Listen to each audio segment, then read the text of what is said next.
Beginning with 16.1.1 structure of bones जो होती हैं टफेस्ट लिविंग स्ट्रक्चर हैं, सही है, और कंपोज्ड ऑफ डिफरेंट सेल्स होती हैं। So bones in skeletal system differ कर सकती हैं साइज में, शेप में, बट सिमिलर ही होती है most of the time structure के अंदर, डेवलपमेंट के अंदर एंड फंक्शन के अंदर। Major portion of the bone जो होता है फॉर्म्ड बाय होता है collagen fibres and different types of cells जो होते हैं उसमें पाए जाते हैं। अदर कंपोनेंट्स भी होते हैं जैसे 10 to 20% मिनरल्स होते हैं और वाटर भी होता है। Collagen is a fibrous protein strengthening the bone. Fibrous protein जो होता है वो कोलेजन है, एंड उसके साथ साथ कैल्शियम अपॉन कैल्सिफिकेशन और ossification. Calcification is bone density को इंक्रीज करना by adding the calcium. A long bone has three distinct regions होते हैं। टर्मिनल रीजन को एपिफाइसिस बोलते हैं, मिडल रीजन को डायफाइसिस और टर्मिनल रीजन को metaphysis at both ends. The epiphysis is a cancellous और स्पॉन्जी पार्ट।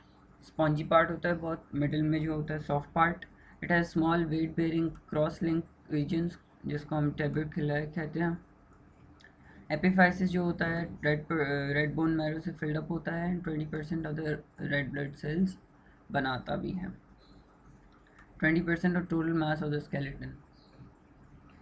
पूरे स्केलेटन का 20% मास जो है वो हमें इन spongy part of the bone से मिलता है। External part of the diaphysis is called the cortical bone. External part को कॉर्टिकल बोन बोलते हैं। एंड कॉर्टिकल बोन जो फॉर्म करती हैं almost 80% of the skeletal structure form करती हैं।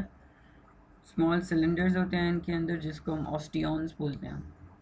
हर ऑस्टियॉन के अंदर बहुत सारे लैमेला होते हैं जो कॉन्सेंट्रिक सर्कल्स बनाते हैं, और ये भी ऑर्गेनिक पार्ट जो होता है कोलेजन से बना होता है। इनऑर्गेनिक पार्ट हाइड्रोक्सी पैटिट से बना होता है which is mostly the calcium phosphate. Centre of every osteon की बात करें तो is a Haversian canal which contains the blood supply and intervention of the blood supply और इंटरवेंशन ऑफ बोन सेल्स होती है इसमें। In the centre of the bone देखें तो मेडुलरी कैनाल पाया जाता है which is itself hollow space line by honeycomb जैसा होता है लाइक स्ट्रक्चर, और स्पंजी और कैंसरलेस बोन्स बोल सकते हैं। Medullary canal contains bone marrow which is a site of blood cell production.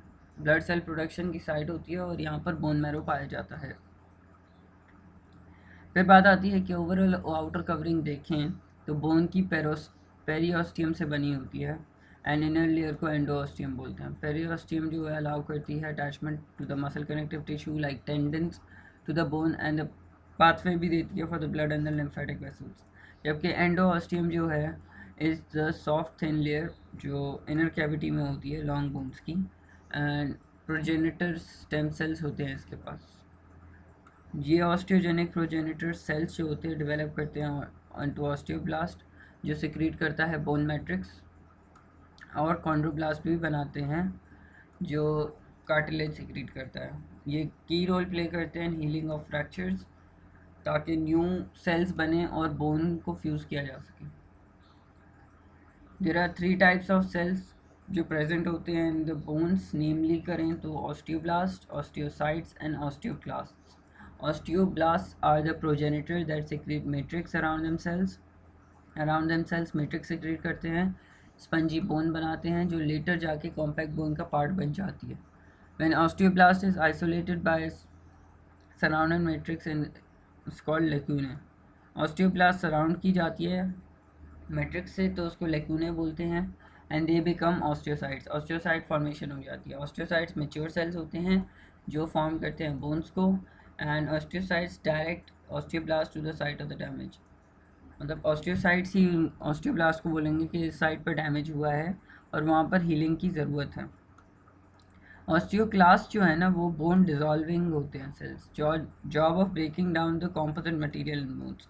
Osteocytes also phagocytize the bony matrix. Once the matrix is removed, osteoblast reforms a new bone material. नया bone material बनेगा और demineralisation और bone repair में बहुत help करते हैं ये।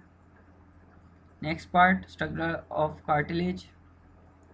Stay tuned, like share and subscribe, and अपने दोस्तों को शेयर करें।